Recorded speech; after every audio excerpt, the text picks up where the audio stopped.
Ladies and gents, I am the one and only DJ Storms, and I would like to welcome each and every single one of you back here to the channel on YouTube.com. It is, of course, Sunday, February 20th, 2022, and I would like to welcome each and every single one of you to the Lightning Flash Update, special Sunday edition of the Lightning Flash Update, as there are a lot of crazy news, rumors, and reports to dissect in the world of pro wrestling as we get closer and closer into WrestleMania season.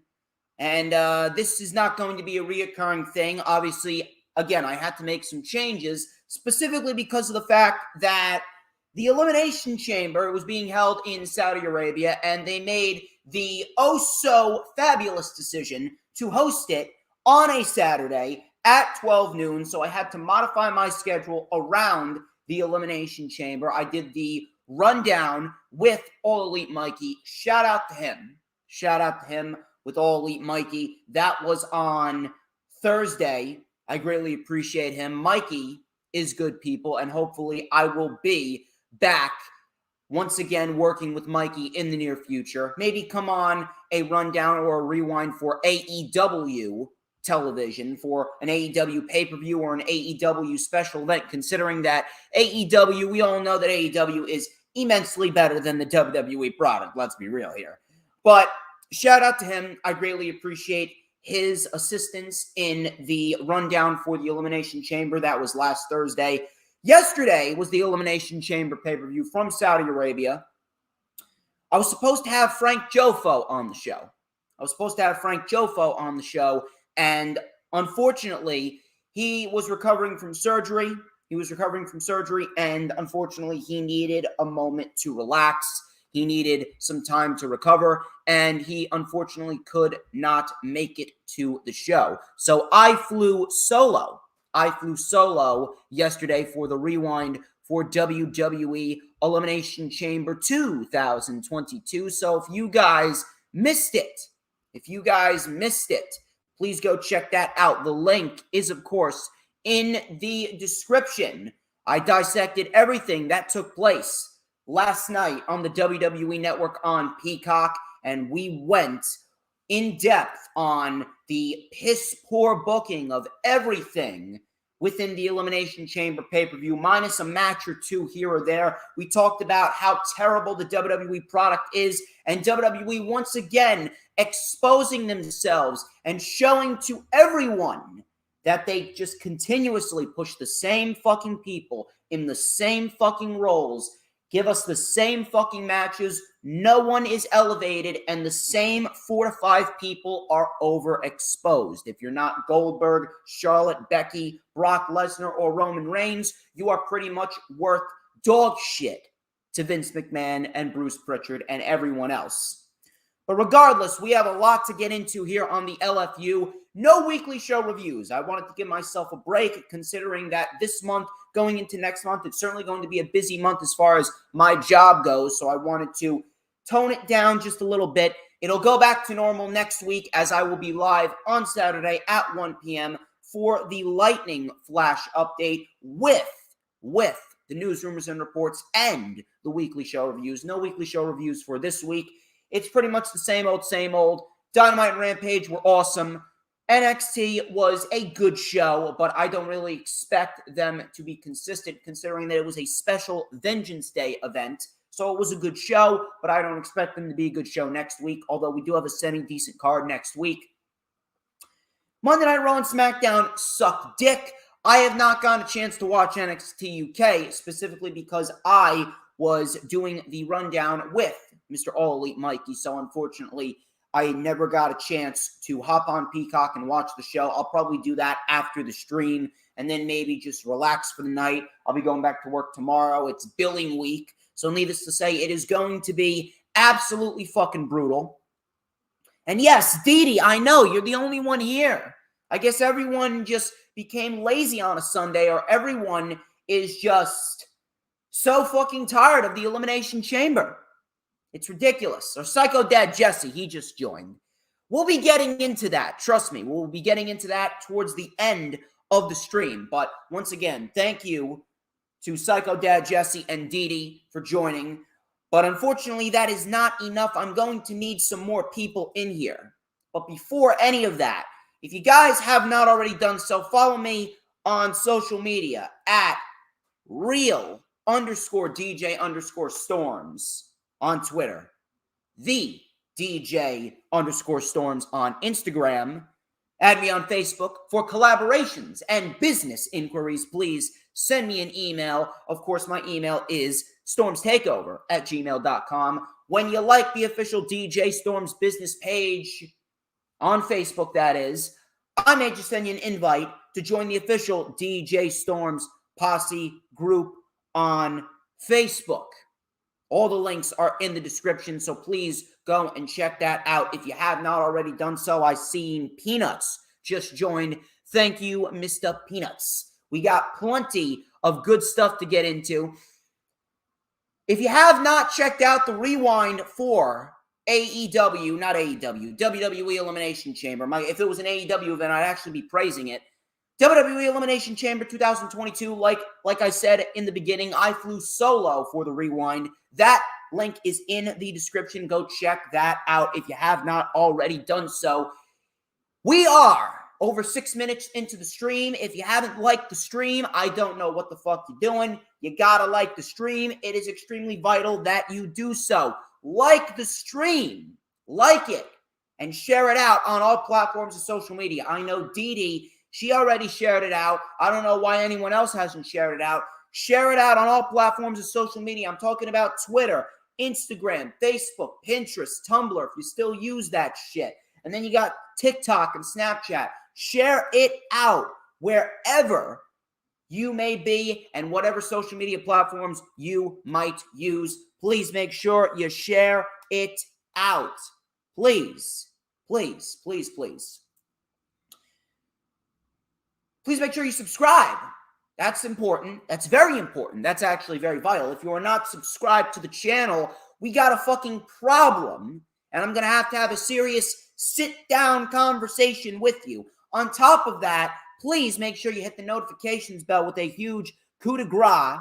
That way you will know whenever I pop up on YouTube, because whenever I pop up on YouTube, it is the best time to be on YouTube. Of course, it's the only time you're going to get to see this glorious sideburn chin strap combination and this beautiful mustache right here. Give me 1 second. I think Earl Cole is still live doing his show. While he's live doing his show, I'm sure he'll join at some point, but please make sure you are well aware that this right here is Earl's favorite part of the show, the magic comb right here, because I'm about to light it up here on YouTube with a little and a dash of and a whole lot of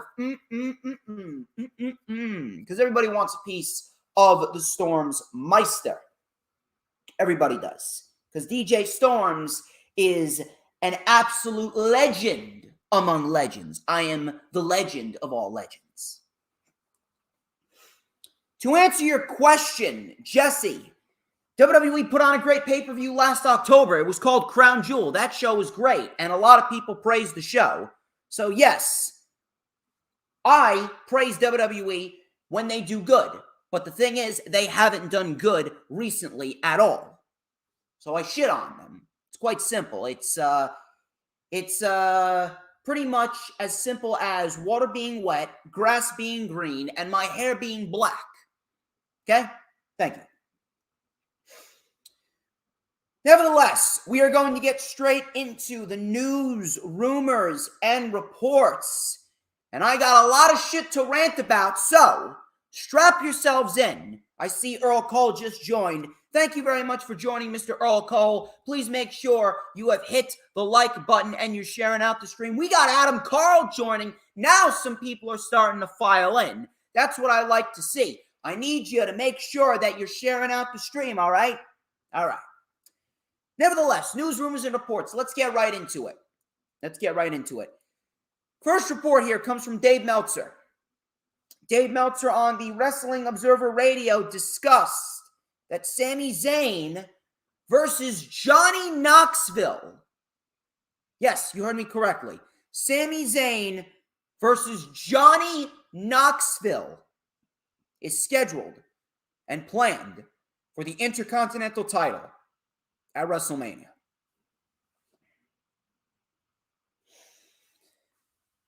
I have really grown tired of yelling. I've really grown tired of screaming myself hoarse. I have really become completely drained of all of my energy when it comes talking about the WWE product. There is so much desperation with the WWE product right now that it's not even fucking funny. It's not even fucking funny. I don't understand how anyone, even in WWE, would think that this is even a halfway decent idea. I actually saw a tweet of someone actually calling out WWE because they're allowing Johnny Knoxville to wrestle for the second time, knowing very well he had a brain hemorrhage not that long ago. Now, if this is true, I don't follow Jackass. I don't know anything about Johnny Knoxville. This was actually the very first time I even heard of fucking Johnny Knoxville. That goes to show you how relevant he is. I had no idea that he had a brain hemorrhage, but if this is true, I mean, this could very well be a fucking lawsuit waiting to happen for WWE. And it goes to show you how desperate WWE really is that they need to bring back someone from a movie series in which the majority of the people don't even give a shit about, just to try and generate some interest. Listen to the card. Listen to this card here so far for WrestleMania. Brock Lesnar, Roman Reigns, Ronda Rousey, Charlotte Flair, potentially Stone Cold versus Kevin Owens, potentially Johnny Knoxville versus Sami Zayn, potentially The Miz and Logan Paul versus Dominic and Rey Mysterio. I really don't want to say what we're going to get before it even happens, but I'm telling you, just based off that card alone on paper, we could be looking at potentially the worst WWE pay-per-view of all time ever since December to Dismember, if you remember that. I haven't even watched that show. I just saw the results and I know it was terrible. I have not even bothered to go on Peacock to watch that show. I'm probably saving myself a lot of time that I could be using for something more important. It is absolutely pathetic. It really is. It is absolutely pathetic that WWE actually believes that this is actually going to generate them interest. This is actually going to sell out AT&T Stadium for both nights. WWE booked themselves into a corner. WWE is the architect of their own downfall. I've been saying it for fucking years. WWE, all they had to fucking do was build up new stars, stop pushing the same people over and over again, make the epicenter of the product all about pro wrestling, and put on a decent, logical, serious show centered around pro wrestling. Make it sports-oriented. Simple. WWE is their own worst enemy. WWE is the reason why WWE is in the shit position that it's in. They're losing audience members in droves week after week. Why do you think the year-over-year ratings have been going down recently? Why do you think that they haven't been able to sell out AT&T Stadium for one night, let alone two? Simple. WWE has given us too much of a WWE product that's not even good. You don't need 4, 5, 6, 7 weekly shows. You don't need a fucking NXT Level Up. You don't need a fucking 205 Live. You don't need 2 nights at WrestleMania. All you need to do is reduce the amount of content and make it all about the quality.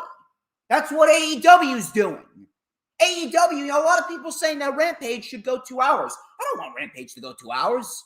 I wouldn't mind it, but Rampage going 2 hours? I don't need Rampage going 2 hours. Rampage is perfect at 1 hour. All they need to do is just move it from 10 to 7. Rampage at 7 would work out beautifully. Rampage at 7 is the best route to go. That's all they need to do. Dynamite 2 hours on Wednesday. Rampage 1 hour at 7 on Friday. And then the occasional pay-per-views. And then we got the Battle of the Belts special. If you want to make the Battle of the Belts 2 hours, that's a different story. Because Battle of the Belts is much different. That should act as their own mini pay-per-views. We got a very good Battle of the Belts show back on January 8th. Really wasn't anything overkill. It wasn't anything that you have to go back and rewatch. I believe that the next Battle of the Belts will. I think Adam Page should definitely defend the world title on one of those shows after he inevitably beats Cole. But that's a different story. All WWE needs to do is reduce the amount of fucking matches and reduce the amount of shows. Focus on putting out good television rather than more television. Johnny Knoxville fighting for the Intercontinental Championship is the biggest fucking joke I have heard ever since Nicholas winning the Raw Tag Team titles with Braun Strowman. And that was only 4 short years ago. Think about that. 4 short years ago. The Intercontinental Championship was the Workhorse Championship. The Intercontinental Championship is supposed to be what the TNT Championship is to AEW television right now. And they have failed to build it up as such. The Intercontinental Championship right now has become an absolute joke, whether it be because someone doesn't defend the title, whether it be because the person defending the championship is fighting joke contenders, whatever the fuck it may be. It's an absolute fucking embarrassment that Johnny Knoxville is even in the conversation. It's even a thought in their fucking head that Johnny Knoxville is going out of his way and he could possibly be involved in WrestleMania. It's an absolute fucking spit in the face to everyone. Not only that, it's a spit in the face to Sami Zayn. Sami Zayn won the Intercontinental title from Shinsuke Nakamura in a formulaic, boring, lackluster match on SmackDown, and now he's being forced to go up against Johnny fucking Knoxville, all for the simple fact of WWE's desperation to sell tickets. It is absolutely fucking pathetic. I hope to fucking God that literally every single one of these matches, minus Roman and Lesnar, I hope to God every single one of these matches are fucking rioted. They're hijacked. They're playing beach balls. They're doing the Mexican wave. They're chanting AEW. I hope to God that this match, the Ronda Charlotte match, the Logan Paul Miz match, if they do team up to face off against the Mysterios, I hope all of these matches are fucking hijacked by the crowd, rioted, just like the WrestleMania 34 match between Roman and Lesnar was rioted in New Orleans. I hope to fucking God. I hope to God. What a spit in the face to everything pro wrestling related. Anya, thank you very much for joining. For those of you that do not know, Anya is a content creator herself. She does a lot of video game videos. She's a video game and an anime enthusiast. She's a very, very, very good supporter. I greatly appreciate Anya coming in and supporting the DJ Storms channel. Please make sure you share out the stream if you have not already done so. You are a very, very integral part of why I am so successful here on YouTube. So please, if you guys haven't already done so, share the stream out. We're going to get into our next report. Our next report actually circulated the pro wrestling landscape and pissed a lot of people off. I don't know why. Darby Allin, he showed up at a Defy wrestling event and offered independent wrestler Nick Wayne an AEW contract. Nick Wayne is a 16-year-old, and his contract is said to be an apprenticeship type of contract. Now, I don't understand why people are getting all upset about this. If it's an apprenticeship type of contract, it's not a full-fledged contract. It's pretty much the same type of contract that -1, Brody Lee's son, has. If he wants to go forth with this, then he's going to take the offer. It's pretty much the same thing with Nick Wayne. Tony Khan is keeping a close eye on the future. Tony Khan knows exactly what he's doing because he wants to plan for the future. He knows that guys like Jericho are on his last legs. Punk's not going to be around for another 10 more years. Bryan's not going to be around for another 10 more years. Moxley pretty soon, I guarantee you right now, Mox is going to want to become a part-timer because he's going to want to focus on his family. Moxley's going to want to do part-time gigs to focus on his family. He knows for a fact that all these guys that he's bringing in, Omega's not going to be able to do it for another 10, 15 more years. He's not going to be able to do that. Omega's 38. He's still in great shape, but probably another 7 more years, 8 more years at most, and Omega would want to retire. All these guys that are positioned at the top, they can't stay there forever. Tony Khan is planning for the future. I've never seen so many people get mad because Tony Khan is going out of his way to sign young prospects and make sure that his future, the company's future, is in good hands. Maybe you should focus less on telling who Tony Khan should and shouldn't spend his money on and focus on what you're doing in your own life, which by the looks of it, if you're complaining about what Tony Khan is doing with his money, you ain't doing much with your fucking life. You are staying up till 3 a.m. in the morning staring at posters of Pamela Anderson from 2002. However long it was ago that ECW was around and they fucking brought in Pamela Anderson. Whatever the fuck it may be. You need to focus on your fucking selves. I am not familiar with Nick Wayne. I have never seen a Nick Wayne match in my life. But look, if he's giving him an opportunity, I am open to him because Tony Khan, he has a knack for talent. He knows talent. He's the one that brought in Darby and Sammy and Jungle Boy. He is going out of his way to sign Keith Lee and Malachi and Andrade. Look at his fucking roster. It's the best roster in pro wrestling right now. And he's going after the women next. Can you imagine what's going to happen with the women's division in the coming months?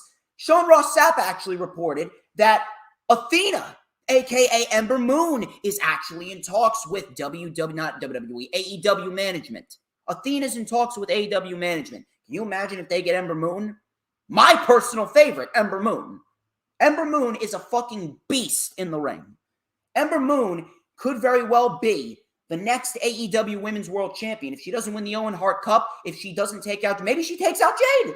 Who knows? Maybe Ember Moon is the one that takes out Jade Cargill. Either way, Thunder Rosa and Jade Cargill are going to have some really, really, really interesting matches and interesting futures if women like Athena are in the AEW Women's Division. And Toni Storm and Nixon Newell, a.k.a. Tegan Knox. Maybe a Taya Valkyrie if they want to bring her in for a pay-per-appearance type of deal.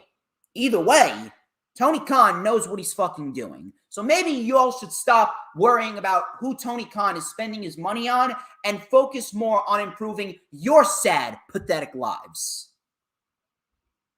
People complaining about Nick Wayne. I've never heard of Nick Wayne, but who fucking cares? Let's see what the kid's got before you complain about Tony Khan signing him.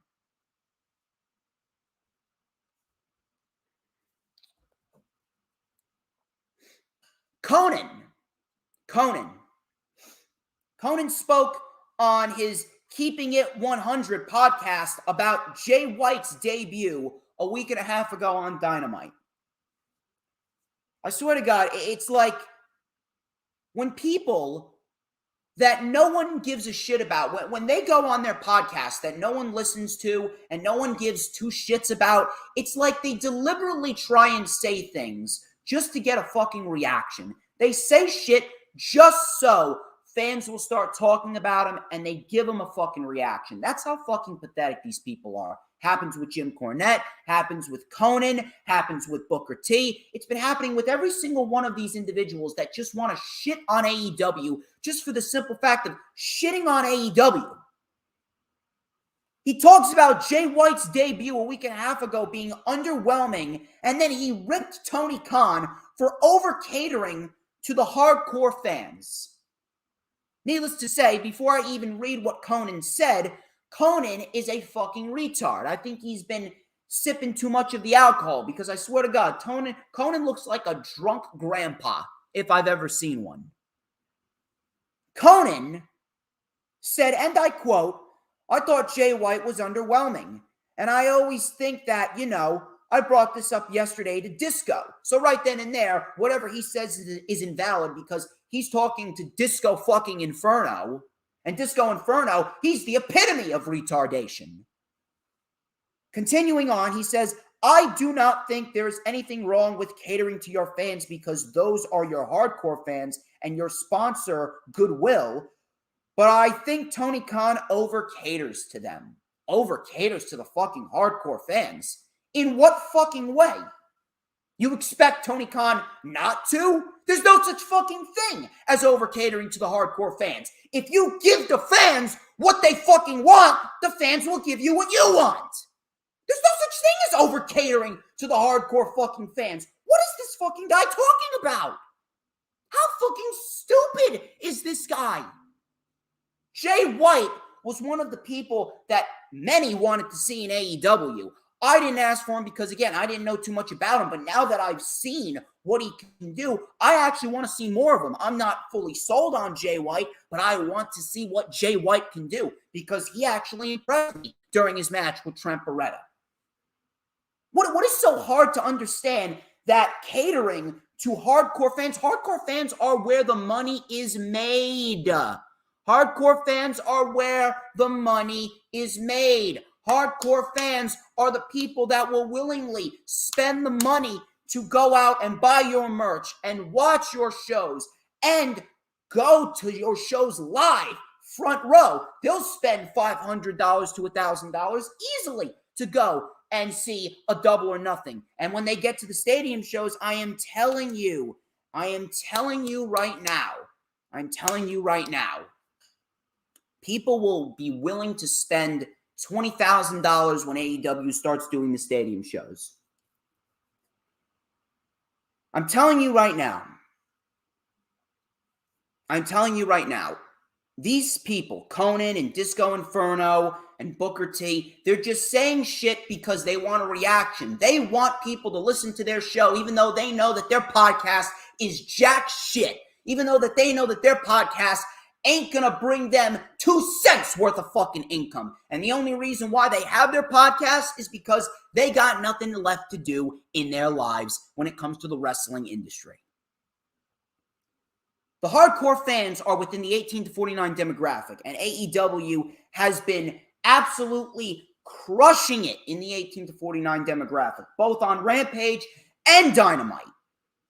Tony Khan knows how to make the dough by catering to the hardcore fans. There's no such thing as over-catering to the hardcore fans, because at the end of the day, when you give the fans what they want, they will give you what you want. And what Tony Khan ultimately wants is to make money.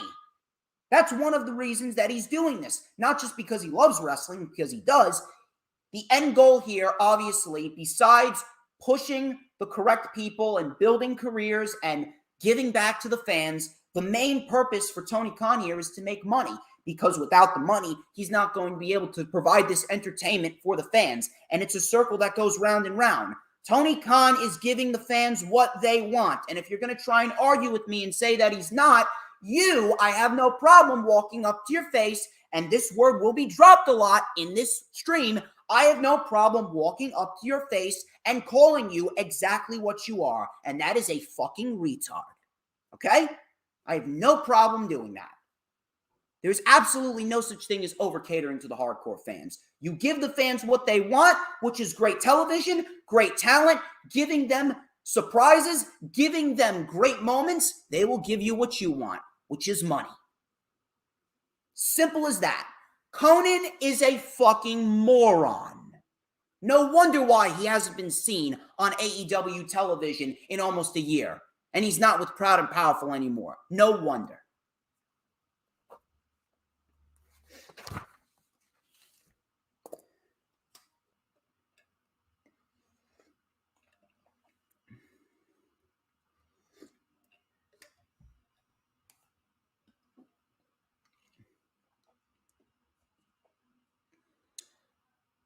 Mustafa Ali.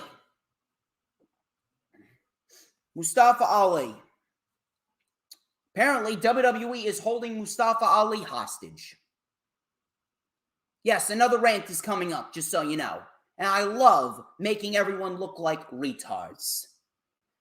It was revealed last week that WWE won't be releasing Mustafa Ali anytime soon, as Mustafa Ali tweeted out last Saturday, and I quote, "I'll see y'all in like 2.5 years," end quote. Again, I don't understand how people are going to try and defend the WWE product. People look for any possible contingency and situation to shit on AEW. Oh, they did lackluster in the ratings one week. Oh my God, AEW, look at how terrible Rampage is doing. AEW's losing revenue. AEW's signing all these unknown names. Why are they signing Brody King? Blah, blah, blah. They look at every possible contingency to shit on AEW. Meanwhile, you take a look at Mustafa Ali, who hasn't gotten jack shit from this company, who should have easily been at least a US or an Intercontinental champion, and here he is straddled in catering, all because WWE doesn't want to release him. And you know why they won't release him? Because they know that if he's released, he's going to go to either New Japan or Impact, MLW, NWA, AEW. He'll go anywhere that he wants, and he will make a name for himself and make them look like idiots for not pushing him. That's why they won't release him. Because WWE does not want him to go to any competition. The only competition that they really see right now is AEW. They don't want him to go to AEW, and he would absolutely go to AEW. Absolutely. WWE would not hesitate. They would not hesitate to prevent anyone from going to AEW. Trust me on that. Mustafa Ali, I've already ranted on this in previous episodes of the LFU. Mustafa Ali, I've been a big Mustafa Ali advocate for the longest time. I've been the biggest Mustafa Ali advocate for the longest time. Ever since that 2 out of 3 falls match with Drew Gulak. He made me a believer. I am a big advocate for Mustafa Ali. I love Mustafa Ali. Mustafa Ali deserves so much better. I swear to God, I have never seen someone with so much talent, so much creativity, just completely neglected. Even Bray Wyatt got some semblance of success in the WWE. Bray Wyatt was perhaps the most creative mind of the modern era. It's depressing. It's depressing to see Mustafa Ali in a position where he can't do what he loves. And then people are going to try and justify this with, oh man, yeah, but WWE is still paying him to stay home. Money isn't everything. Money is not everything. Money don't mean jack shit when it comes to dignity, self-respect, and passion. At the end of the day, money's always going to be there. You're always going to be able to make money. Mustafa Ali can make money wherever he fucking goes. But at the end of the day, he wants to make sure that he is happy. If I was in a position where I was given the choice between making money or being happy in whatever field of work, I'm going with being happy. You know why? Because at the end of the day, I know I'm going to find a job that's going to make me money. But I want an overall great job. I'm not going to sacrifice my dignity, my self-respect, and my happiness just for a measly $3 million. If I cannot be rich and happy at the same time, I am not taking the fucking offer. And WWE, they don't make anybody happy. They don't make anybody happy. Unless you're a fucking idiot with a Hulk Hogan Avi. They don't make anybody happy. I feel bad for Mustafa Ali. I really do. And I hope to God Mustafa Ali walks out. I hope he quits. I legit hope he quits.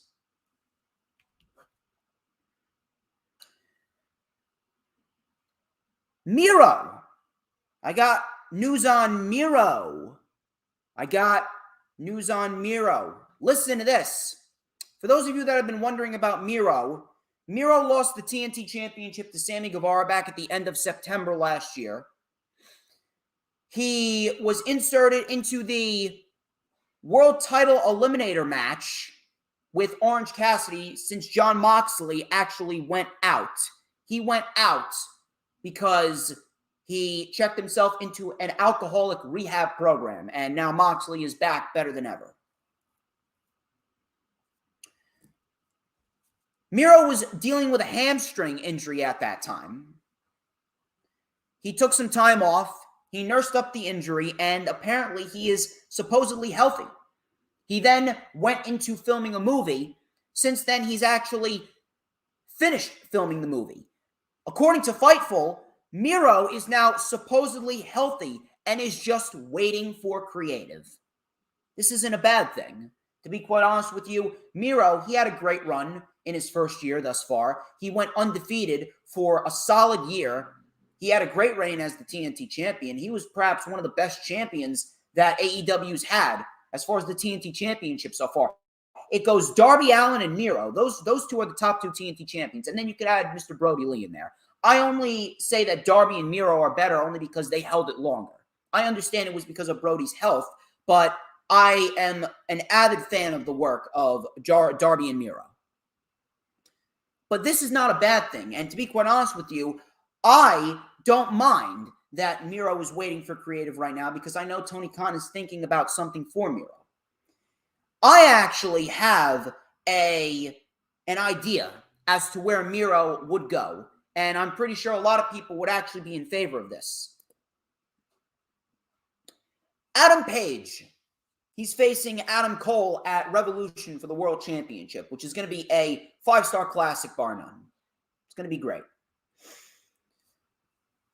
That's going to be great. Adam Page, he's not losing the championship. Adam Cole, he will be the world champion at some point, but it's not his time yet. He's only been there for 6 months. You don't need to give him the world championship now. But Adam Cole and Adam Page, I called that match. That was going to be the match for Revolution because that's the biggest match that you could do to start off the year. That's the best match that you could possibly do to start off the year. Perfect decision right there. Adam Page, he's going to take the win, and Adam Cole can take the loss because at the end of the day, he's Adam Cole. He's not going to be any less over than he already was. Cole doesn't need the title in this very moment. He will get the title, but it's not his time yet. The bigger story here is Adam Page inevitably dropping that title to Maxwell Jacob Friedman, which will take place at Double or Nothing. However, Adam Page can't just sit around for nearly 3 months and not defend the championship. That's why if we want to really solidify Adam Page's world title reign as something of substance, he's had 5-star classics every single week. We had 2 excellent matches with Bryan, an excellent match with Lance Archer. We're going to have another 5-star classic with Cole. The best match that I think that they could possibly do for Adam Page in the interim before we inevitably get to MJF at Double or Nothing is Miro. AEW recently just announced a Battle of the Belts. I believe it's going to take place in the middle of April 15th, I believe. So if we have Battle of the Belts there and Tony Khan really wants to make the Battle of the Belts a special event and make sure that Battle of the Belts is a top-tier event, I would put Adam Page and Miro on there for the World Championship. If you're still doing it at an hour, if you're still doing the show at an hour, I would absolutely do a 2-match show. You can either put the TNT title and the world title on there or the tag team titles and the world title on there. Either way, the world title should be the focus of Battle of the Belts, with Miro making his return after Double or Nothing on the show after Double or Nothing. And then we get Miro winning some matches, building his way up through the ranking system, inevitably to face off one-on-one with Adam Page at Battle of the Belts. Miro coming back and inserting himself into the world fucking title picture, that would be a great fucking match for Page. I'm telling you right now, it would be a perfect fucking last title defense for Adam Page. He beats Bryan, he beats Archer, he beats Cole, he beats Miro, and then we move on to MJF at Double or Nothing, and boom. Boom. Perfect. Now, what happens with Miro afterwards? I don't necessarily know. But if you're asking me what should happen with Miro afterwards, I would not mind seeing Miro versus Keith Lee. Miro and Keith Lee, after Miro inevitably loses to Page, Miro and Keith Lee at Double or Nothing, I mean, that's a big fucking matchup. A lot of beef in that match. I think that would be great. Adam Page, he's been doing a fantastic job as world champion. The storylines have been excellent. The matches have been excellent. Adam Page, he has been perhaps the best world champion thus far, just based off of his ring work alone. Obviously, the storylines have been great. I've been loving the build-up that we've had to every single one of his matches, especially the Bryan feud. The Bryan feud was fantastic. Lance Archer was good. I think Adam Cole, the main story told between Cole and Adam is going to be in the ring. But I really would love to see MJF and Page. I know that they're going to tell the best story going into Double or Nothing. But as of right now, I think Miro coming back and fighting Adam Page for the world title, that would probably be the best route for both men. Miro, he's had a big run before. But right now, Adam Page is the guy that they're building up. Adam Page is the main guy that they're building up. Jesse, I don't know what the fuck you're talking about, to be quite honest with you. I really don't know where the fuck the storylines aren't there. You take a look at the storyline they built up with Bryan, and Bryan just cutting down Adam Page and the matches that they had. And then Lance Archer wanting to come up through the rankings and finally make a difference.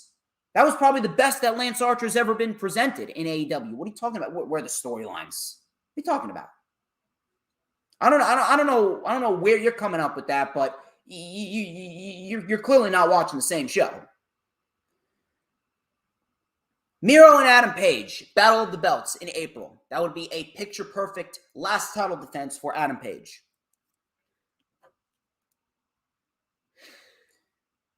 Fightful also reported that a big match is being pitched for WrestleMania. This is actually the match that I would actually be most interested in, and probably the only match thus far, if it is confirmed, this would be the only match on WrestleMania's card thus far that would actually be somewhat interesting. Edge versus AJ Styles, according to Fightful, have been pitched for WrestleMania 38. I don't know why the build hasn't started. I don't necessarily know why we haven't gotten AJ Styles even teasing a match with Edge. I hope to God it starts tomorrow on Raw. But I got no idea why the fuck they're stalling. I don't understand why the fuck they are just continuously ignoring the main problem here. There's been no build towards WrestleMania. It doesn't even feel like WrestleMania season. I don't understand how WrestleMania wasn't already written on paper by the time Survivor Series was over. That should have been the moment where everything for WrestleMania should have at least been a thought. Meanwhile, the only plan that they've had going into WrestleMania was Roman and Lesnar. That's it. I don't get it. I don't get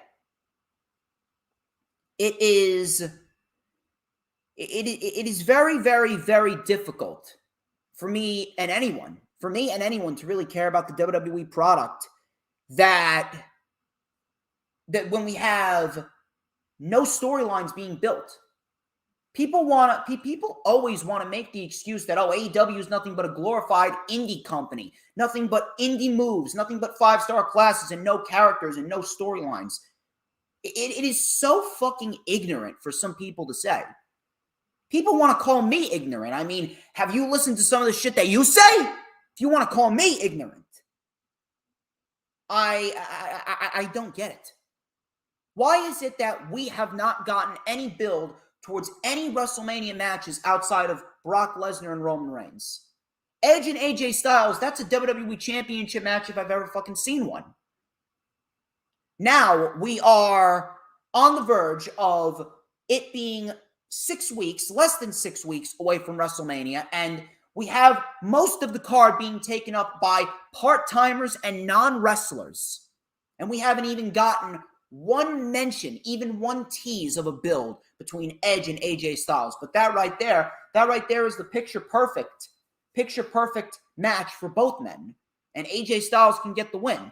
AJ gets the win, and we ultimately move AJ onto the world title picture afterwards.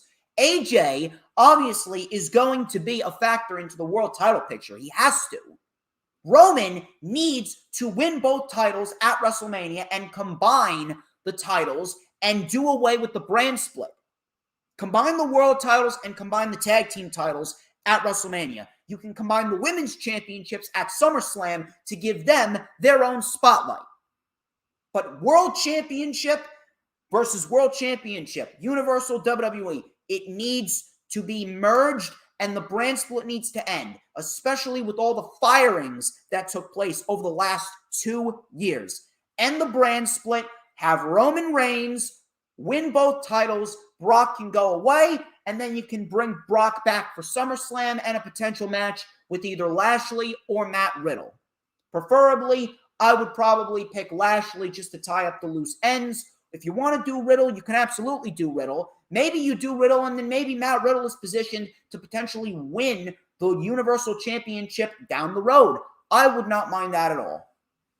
But AJ Styles, he beats Edge, Roman beats Lesnar, unifies the titles, ends the brand split, and then we can go into Styles and Roman one-on-one going into WrestleMania Backlash and or potentially Money in the Bank. Money in the Bank, maybe a Hell in a Cell if Hell in a Cell is in June again. But either way, AJ Styles and Roman Reigns, that should be the first feud for Roman after he unifies the titles and ends the brand split coming out of WrestleMania 38. Roman and Styles. Roman needs challengers. Styles is a legit enough challenger for Roman. He's not going to win, and he doesn't have to win. He's already a made man. But Roman needs challengers. Styles beats Edge. Roman beats Brock. Roman Styles for the WWE Championship after WrestleMania 38. Simple. PW Insider reported that 205 Live has ended, and it will be replaced by a secondary NXT show called NXT Level Up, which sounds very cheesy. Now, 205 Live, they absolutely destroyed 205 Live. The Cruiserweight division and the Cruiserweight Championship, it needed to go away because they released pretty much the entire fucking Cruiserweight division and gutted it. They gutted the division over the course of the last year and a half after Triple H was removed from power and Vince and Bruce took over NXT. So as we speak right now, the Cruiserweight division in 205 Live ending was probably the best route to go. But all this does is just add another unnecessary hour of WWE TV to their already oversaturated schedule. All this does is just add another unnecessary show to the already oversaturated number of shows for WWE television. And all this does is showcase that WWE and what Vince and Bruce have done to NXT is they're trying to, very subtly, but at the same time not so subtly, they are legitimately trying to make Level Up a carbon copy of what AEW Rampage is on Friday nights. That's exactly what they're doing. They're legitimately trying to make Rampage or Level Up a carbon copy of what Rampage is. And it's quite pathetic. WWE is doing literally everything in their power to tell you without actually telling you, yeah, we're scared of AEW. They're trying to bring back Saturday night's main event. And then AEW, they got Battle of the Belts. But yet AEW's not competition, right? Oh, the booking and the creative procedures that you're carrying out on television, they say otherwise, Mr. Vincent Kennedy McMahon. NXT Level Up. Who cares about Level Up? Does it do good for some of the talent? Can they get some extra wins and some extra showcase on television on Peacock? Yeah, it could be good for them in that regard. But at the end of the day, NXT 2.0, though it may be the best show for WWE all week, it still sucks. NXT 2.0 sucks. Outside of an occasional good show here and there, how many good shows for NXT 2.0 have we gotten this year? There's only been about 2. Vengeance Day and New Year's Evil. Outside of those 2 shows, NXT 2.0 has been putting on very lackluster, very lukewarm and very uninteresting, if that's even a word. Very, very lackluster WWE television. It's pretty much a carbon copy of what we see on Raw and SmackDown. The creative procedures and the booking is pretty much the same that we see on Raw and SmackDown. They had Wendy Chu, and the character that she's playing is nothing more than a carbon copy of Orange Cassidy.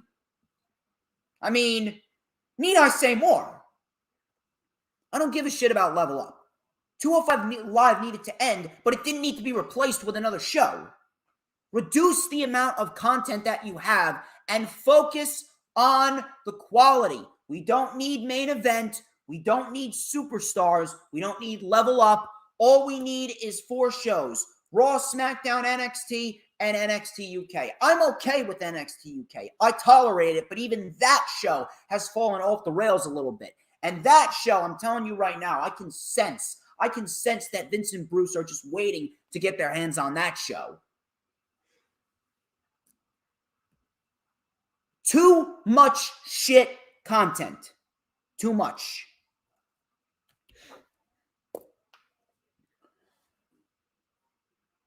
I've been waiting a long time to talk about this. This got a lot of people talking on Monday. It was a big week in the realm of pro wrestling. Listen to this. Dave Meltzer, Brian Alvarez, WrestleVotes, and Sean Ross Sapp all came out with a major exclusive story during Monday Night Raw a week ago. This major story revolves around Stone Cold Steve Austin. Yes, Stone Cold Steve Austin. According to these sources, Stone Cold Steve Austin was apparently given an offer by WWE to come back for a match at WrestleMania 38. And it was being discussed that he could potentially go up against Kevin Owens.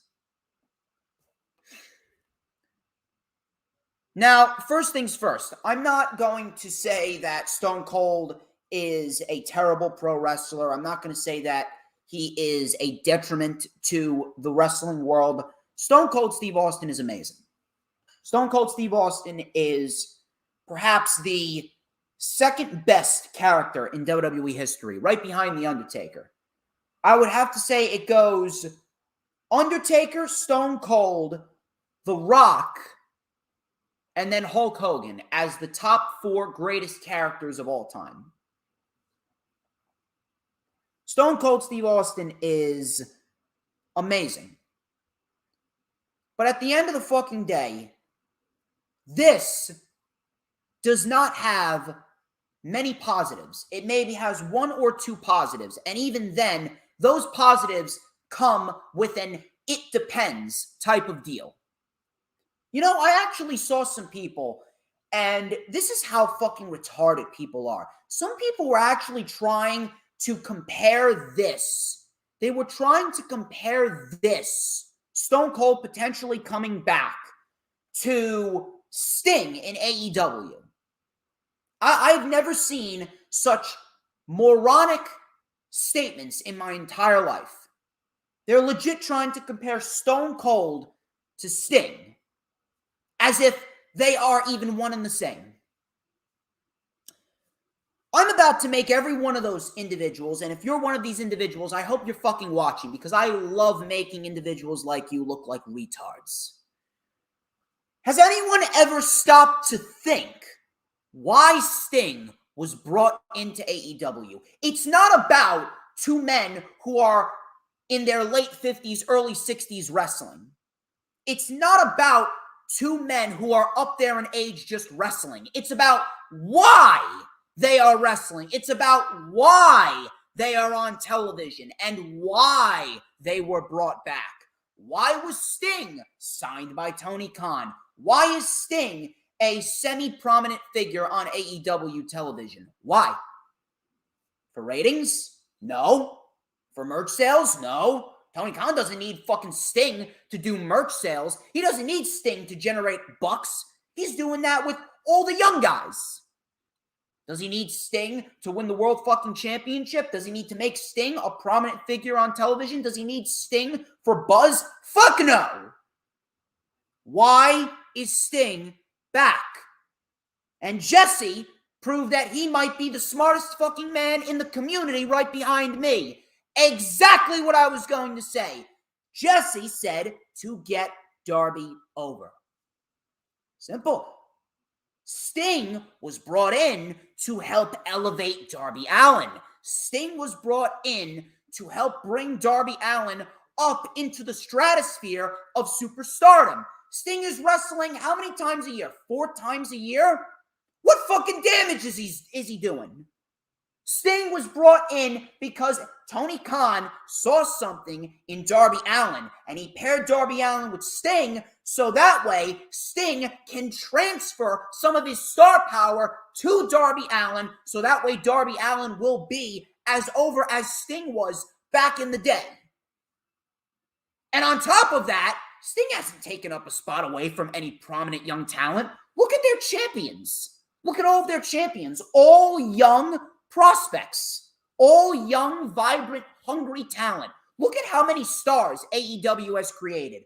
Darby, Jungle Boy, Sammy Guevara, MJF, Adam Page, The Acclaimed, Britt Baker, Thunder Rosa, Ty Conti, Gun Club, Ricky Starks, Powerhouse Hobbs, Dante Martin. Should I go on? Sting hasn't been taking up a spotlight away from any of those guys. Moxley came back. Was Sting placed as Moxley's first opponent ever since Moxley returned to action? No, it was Ethan Page. Ethan Page, Anthony Bowens. They were placed in front of Moxley. Wheeler Yuta placed in front of Moxley. What about Lee Moriarty? He was given 2 matches against 2 of the best wrestlers of the modern era in CM Punk and Bryan Danielson. What about all those times we had Sting in a position where he was playing nothing more than a manager to Darby Allin? Darby was the focus of those 2 in this pairing. Darby's always been the center focus. Sting was brought in because there is a long-term plan being carried out with Darby Allin, because when Sting inevitably turns on Darby and Darby faces Sting one-on-one, Sting is going to put over Darby, and Darby's going to move up to the World Championship title picture after he inevitably beats one of the greatest superstars of the Attitude Era in Sting. That's why Sting is there. That's why Sting was brought in, to elevate Darby Allin. Now, why is Stone Cold being brought back? Did you ever think about that? Why is he being brought back? Because WWE's desperate. WWE's desperate. They can't sell out AT&T Stadium. And if people are going to try and use the excuse, oh, Stone Cold is being used because they got to sell out the tickets in AT&T Stadium, need I remind you that they were giving away tickets for WrestleMania 38 2 for 1.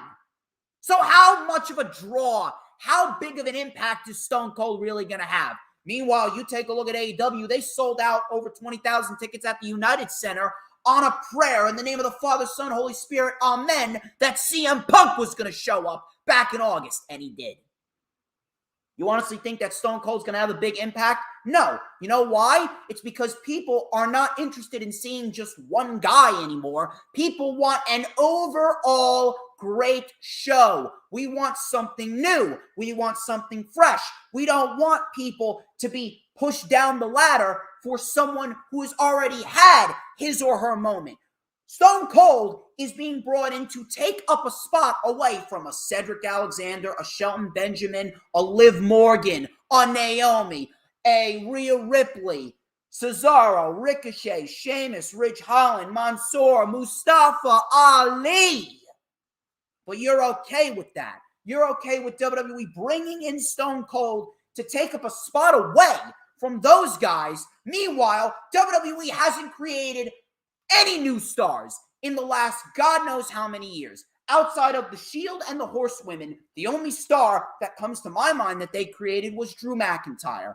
Outside of him, nobody. Nobody's been made into a new star. Ricochet should be higher up on the ladder than he is. Sheamus and Cesaro and all of these guys. They had Keith Lee, Andrade, Black, Bryan, Punk.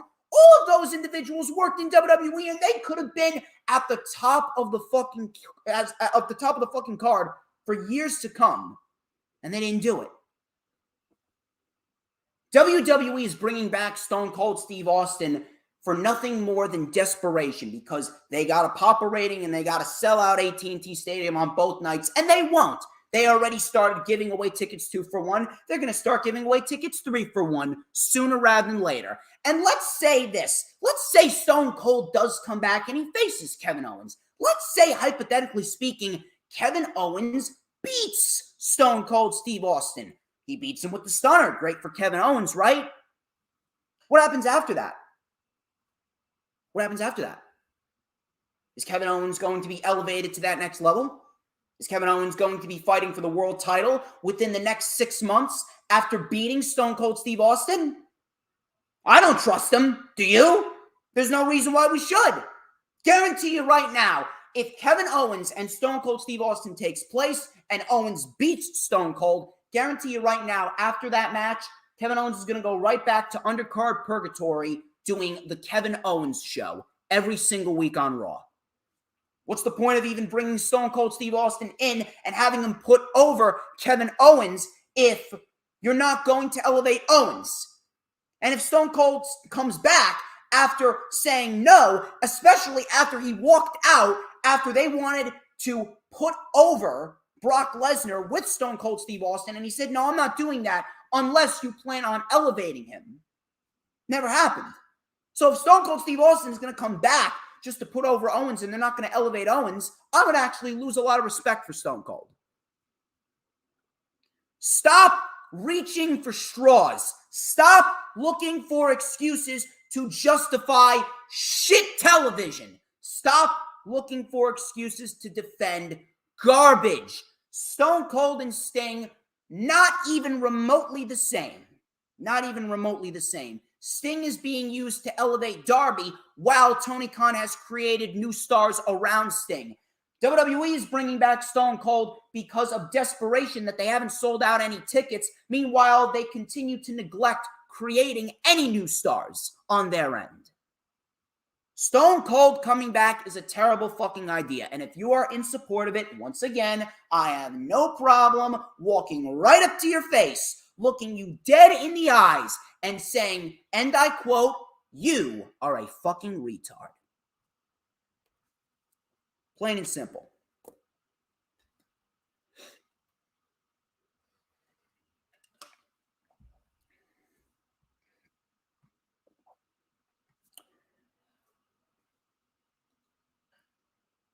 Mike Johnson. Again, another report I'm going to have a field day with. I feel like I've been ranting the entire fucking stream. Another report I'm going to have a field day with. Mike Johnson of PW Insider, he answered a question during a recent PW Insider Q&A as to why the WWE product is so stale. Well, it's quite obvious. But he said something very, very, very, very intriguing. And I really should have known that this was the way that things were going, but now someone officially confirmed it. Mike Johnson said that WWE doesn't fix their problems because Vince McMahon doesn't think there's anything to fix. If you want a report that describes Vince McMahon being delusional right down to the very last letter, look no further. Look no further. According to Mike Johnson, in his mind, he doesn't think anything is wrong. Vince, making $1 billion last year, gave him another reason to shrug off critics, according to Mike Johnson. I cannot fathom, I can't understand how they constantly use the money excuse. How they constantly use the money excuse to justify their problems. You do realize, I've said this before, the only reason why WWE is still financially successful is because Vince McMahon is a sly business motherfucker. If they had the business methods and the business tactics of Impact, they'd be in the same boat as Impact Wrestling. pretty much nothing more than a cockroach that won't go away. If Vince McMahon did not have his business tactics, they'd be no better than Impact Wrestling. They'd be running shows out of smaller venues like NWA.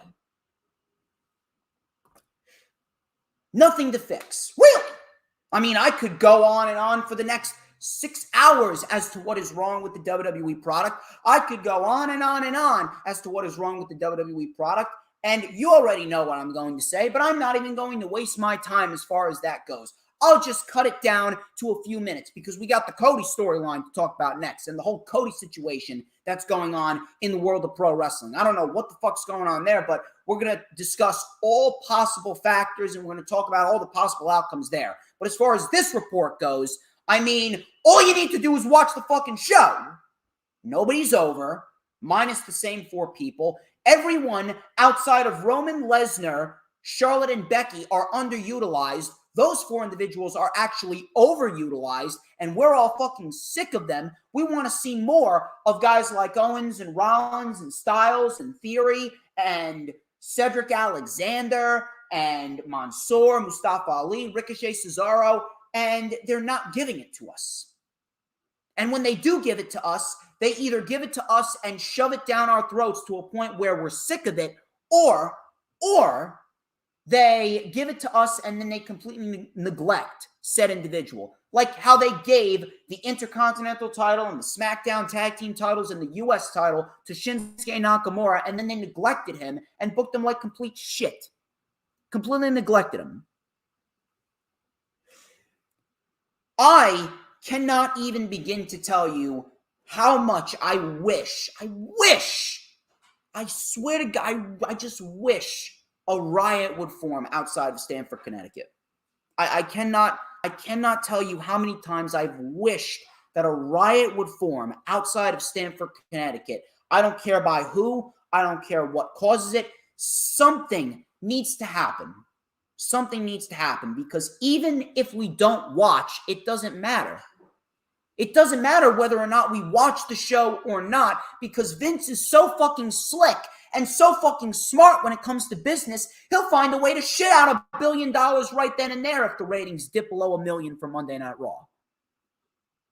All you need to do is attack Vince where it hurts the most. And that is at WWE HQ, right there, go there, riot, threaten, that it's come to that point. You want to do a fucking peaceful protest? Fine.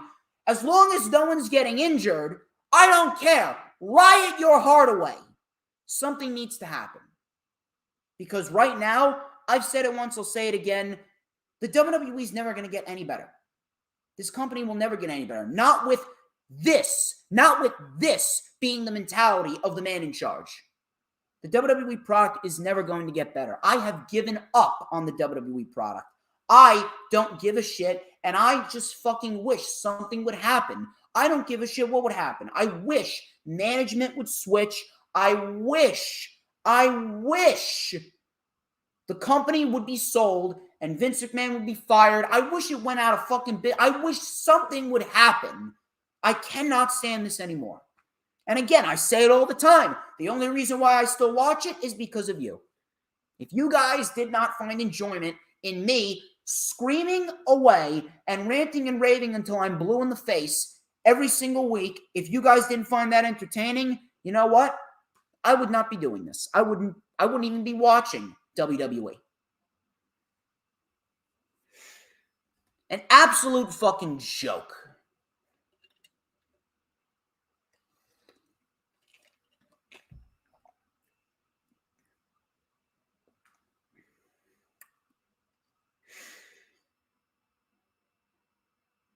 Cody Rhodes. Cody Rhodes. I know a lot of people have been waiting for this, and I have been waiting to talk about this as well. And there is just so much shit. There's so much shit to get into. There is so much shit to dissect. To be quite honest with you, I know for a fact I'm going to miss something. There is just so much shit. So much shit. I'm telling you. So much shit to take in. First off,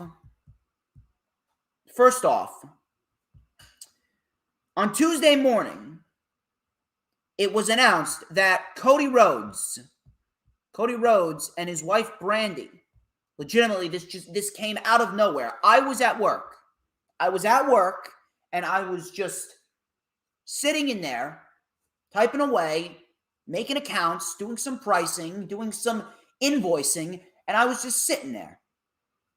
And all of a sudden, I take a look at my phone around lunchtime. I go on my lunch break, take a look at my phone, and it was announced that Cody Rhodes and his wife Brandy have parted ways with AEW. Cody and Brandy and Tony Khan, they all released statements. Tony Khan, he signed his statement with Tony Khan, AEW CEO, GM, and head of creative. Cody Rhodes and Brandy, they did a very stereotypical statement in which they thanked everyone, yada, yada, yada, all that other good stuff. And all of this shit, just by the announcement alone, we didn't even have to read the statements. This sent the entire IWC into an uproar. There were various reports that came out from numerous amounts of fucking people. I'm talking about Meltzer, Alvarez, WrestleVotes, Sean Ross Sapp, and many, many, many, many, many more, talking about falling outs between Tony Khan and Cody Rhodes. There were falling outs between Tony Khan and Cody Rhodes, creative indifference, wanting more money. Then reports started circulating that he's going back to WWE, and Vince has big plans for him. Sports Illustrated came out saying that Brandy won't be following Cody back to the WWE. Brandy was even said to have been well-liked backstage. That was one report, and then another report came out, I believe it was from Ringside News, that said that Brandy wasn't well-liked backstage. Kenny Omega, I believe he was on the Wrestling Observer Radio, and he was being interviewed by Dave Meltzer, and he was talking about how they all had good relationships, but Cody was the only one that was very passionate about this us versus them mentality, talking about how Cody was the one, pretty much implying Cody was the one that wanted this war with AEW and WWE. Then, Cody Rhodes and everything going on with Cody, it was speculated that Cody Rhodes had this falling out with Tony Khan because as the years went on, Tony Khan, he became more involved in the creative process. He needed to bring Cody and the Bucks and Omega and Paige in there because he didn't really know anything about running a wrestling company. And as time went on, Tony Khan, he got more and more and more creative control. And from that point on, Cody and the Bucks and Omega, they kind of lost power.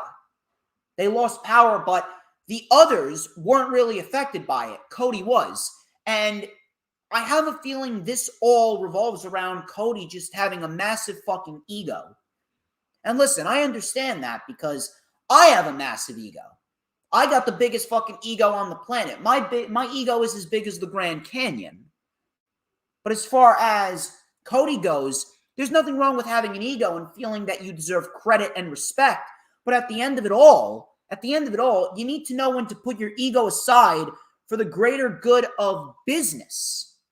Everyone in AEW has put their ego aside for the greater good of business. And those who haven't, guys, women like Big Swole, because Big Swole got a massive fucking ego. She thinks that she's bigger than she really is. I mean, she still thinks racism's prominent. What a fucking retard she is.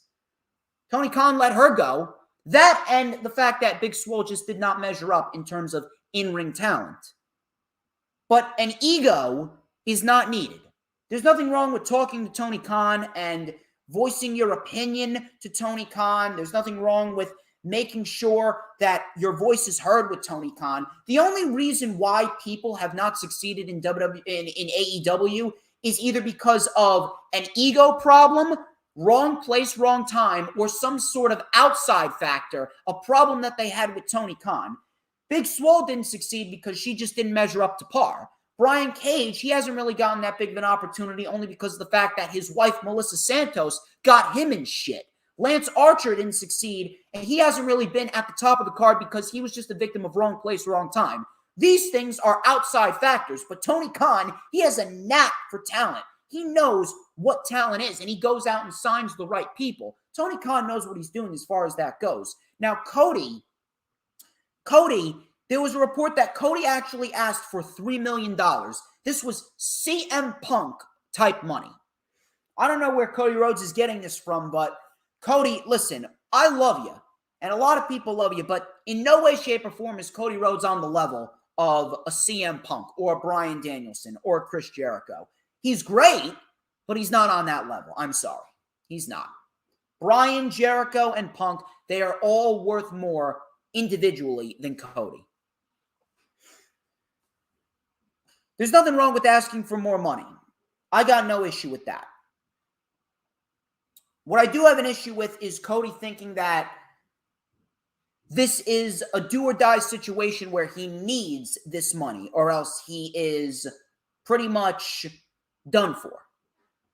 There's nothing wrong with asking for more money, but if your boss says no and you need to realize where you stand, I don't think Cody realizes where he stands. Cody believes he's bigger than he really is. Again, I understand that that's his own personal opinion on himself. There's nothing wrong with feeling that way, but when it comes to business, you need to understand where you fall in the realm of business. This isn't WWE where everyone is disgruntled and everyone is being held down. AEW has been the one promotion where everyone has been given equal opportunity. Everyone is being brought up at a nice, steady pace. The people that are in the roles of champions are ready for those roles. And AEW has not been over pushing someone. They've not been under pushing someone because of creative indifference or because they feel as though they don't measure up. Everyone in AEW has a purpose. If you don't succeed in AEW, it is an unfortunate set of circumstances of wrong place, wrong time, or some outside factors that attributed to your lack of success there. That's not on Tony Khan or the creative process. At the end of it all, it seems like this all revolves around Cody Rhodes' ego. And I'm going to be quite honest with you. I'm not taking a side here. I'm not going to rant. I'm not going to rave. I'm not going to take a side here. I'm not going to root for WWE to die. I'm not going to root for AEW to kill them off. I'm not taking a side at all. I am a big fan of Cody Rhodes. Cody Rhodes is one of the most underappreciated talents that wrestling has seen in the modern era. Cody Rhodes is amazing. Cody Rhodes is amazing. I'm going to tell everyone right here, right now, there is no clear-cut answer. I'm the guy with the biggest mouth on the planet. I always got something to say. I always got something to say when it comes to anything. I always have something to get out of my mouth. I always have an opinion. I always have something to say whenever it comes to a topic, whether it be controversial or not. I have the answers for everything. I don't have an answer for this. I do not have a clear-cut answer as to what we are looking at. I don't. We could be looking at various scenarios here. Maybe there was a falling out. Maybe there was a falling out. Maybe there was indeed a falling out, and Tony Khan did not want to pay Cody that money, which I actually applaud Tony Khan for, because if this was WCW or TNA, Dixie Carter and Eric Bischoff would have absolutely given that money to Cody Rhodes, and they would have wasted that money. Meanwhile, Tony Khan is not wasting that money. Tony Khan is saving that money. Tony Khan is making sure that money is kept away safely. He's going to bring in more money, and he's going to make sure that he has excellent plans in place where he can spend that money on the right type of production, the right type of set designs, the right talent, the right theme songs, right music, right creative decisions, right merchandise, right everything. I appreciate that Tony Khan is not just going to throw money at the problem to make it better. He mutually agreed to part ways, or non-mutually, whatever it may be. He parted ways with Cody because of the money issue and the ego issue with Cody. Maybe there indeed was a falling out. Maybe Cody Rhodes is going to pull the CM Punk route and retire, because Cody recently just snapped a picture of his dog and his kid and legitimately posted in his Instagram story, this is what retirement looks like. Or this is what retirement is. Is he retired? I don't know. For all we know, this could all be an elaborate work. This could all be a work. This could very well be the greatest fucking work since the Attitude Era and the days of the NWO, where people were legitimately calling the police because they thought that the NWO incident and the attacks that the NWO had on the WCW superstars, they thought that was real. They thought that was real. I'm legitimately almost excited, in a sense. I'm actually excited to see if this is actually a work or not. And if so, this may be the mother of all works. It could be a work. Maybe it could be a work, or maybe Cody Rhodes is just wanting to take some time off. Maybe him and Tony Khan didn't come to a deal. Maybe he's going to cool down a little bit. Maybe he's giving himself some time to reflect. Maybe Tony Khan's giving himself some time to reflect. Maybe Cody Rhodes just wants to be in his home, taking care of his kid, caring for his family, watching over his wife, and maybe this is just going to be a scenario where he's just going to take in the income from Rhodes to the Top and go big show, and he's going to make the money off of that for a few months before ultimately going back to AEW. I don't know. But then that begs the question, why did Brandy leave? Why did Brandy leave if she was supposedly well-liked backstage, and if she is not following Cody to WWE? And that could be my next point. What if Cody Rhodes is going to WWE? I don't know. Could it happen? Yeah. But then again, a lot of sources say that Cody Rhodes could have been on WWE television as soon as this week. Now, I'm actually starting to question whether or not Cody Rhodes is going to be on WWE this week.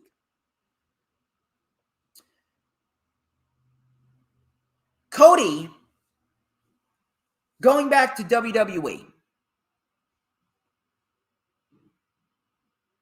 in a scenario like this, if it was a Chris Jericho or a Jon Moxley, those two are actually the only two guys that I can actually see going back to WWE and actually faring well because of the impact that Jon Moxley had in the Shield, and two, because Chris Jericho's Chris Jericho. He spent the majority of his career in the WWE.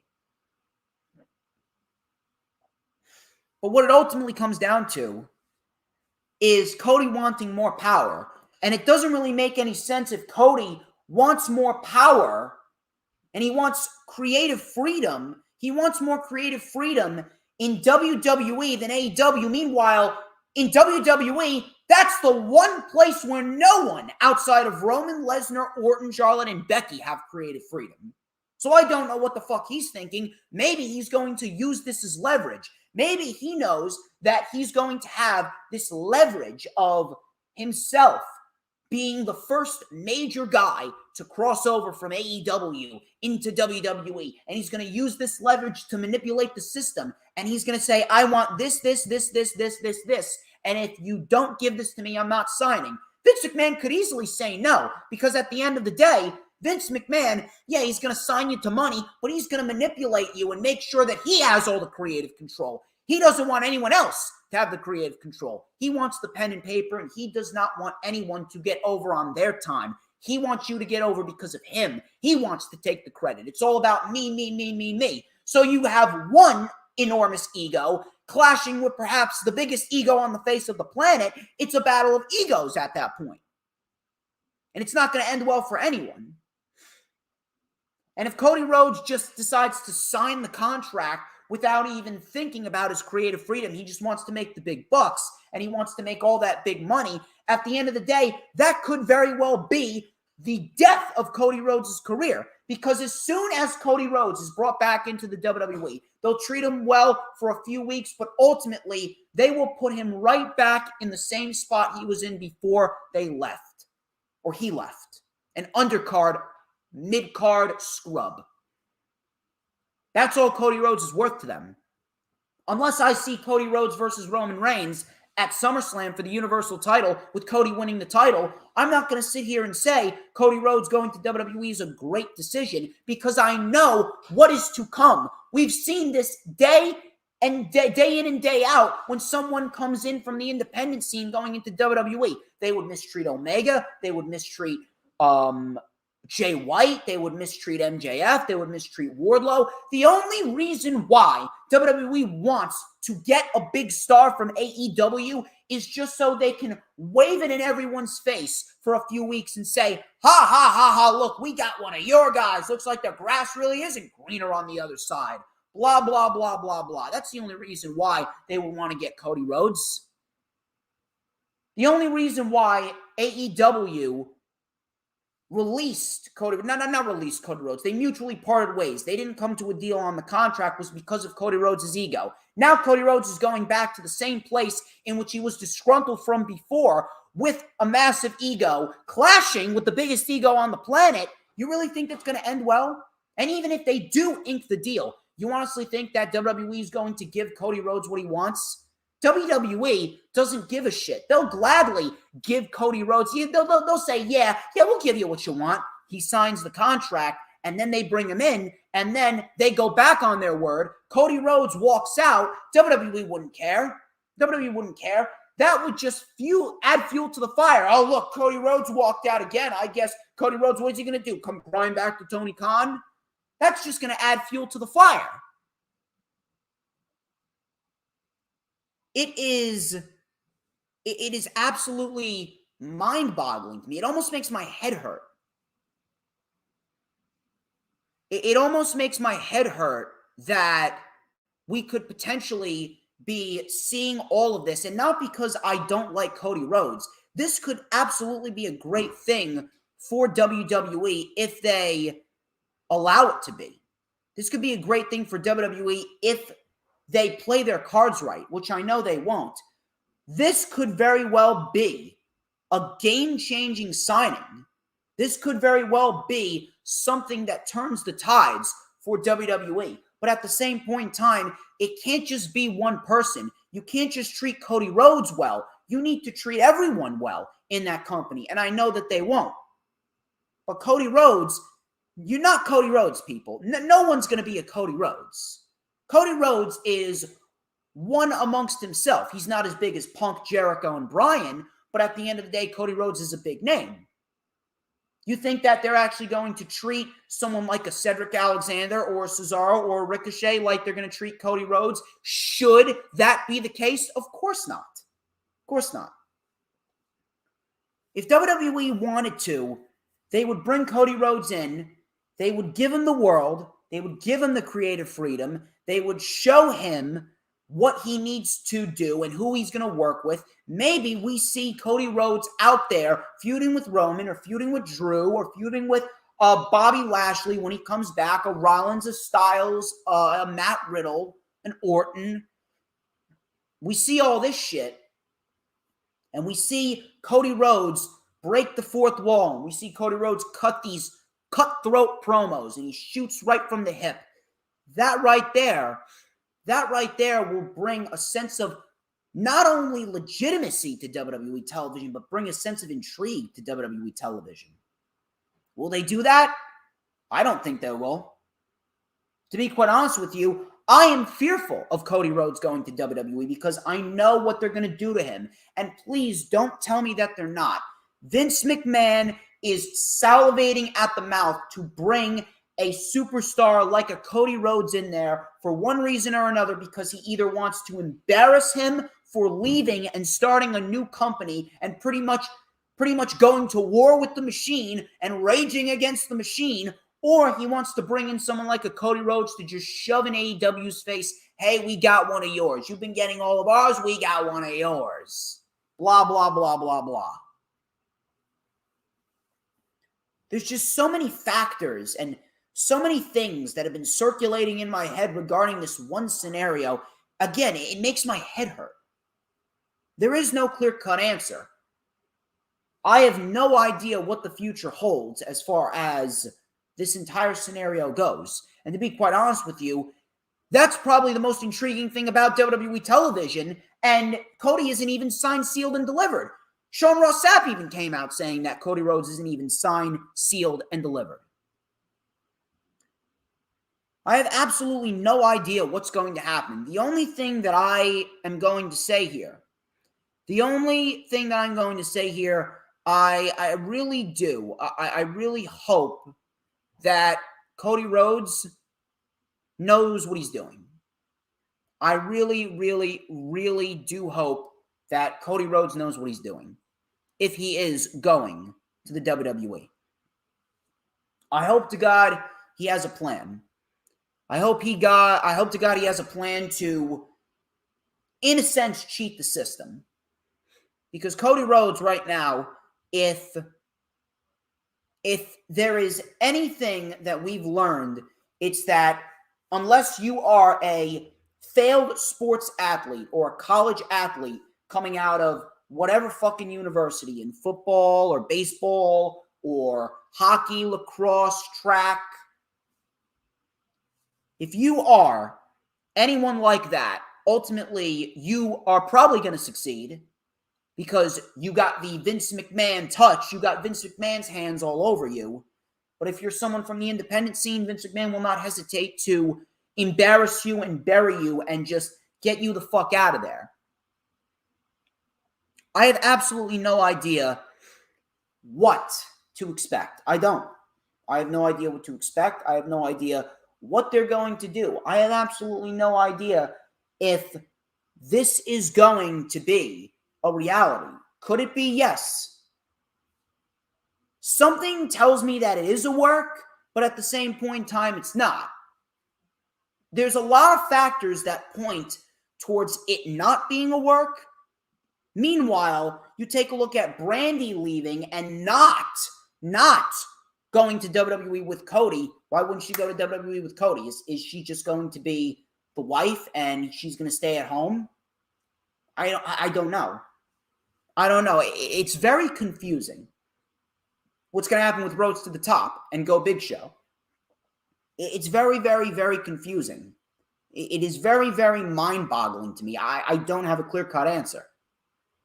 The only thing that I can say is, again, I just hope that Cody knows what he's doing should he go to the WWE, because there's a lot of value in Cody Rhodes going to WWE. There's a lot of value in Cody Rhodes going to WWE and taking that company by storm.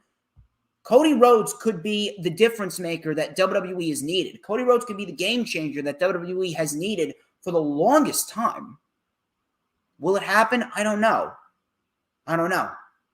Right now, people are going to be watching Cody Rhodes under a microscope. They're going to be watching Cody Rhodes like a hawk, watching and waiting to see what he's going to do. Maybe this is his plan.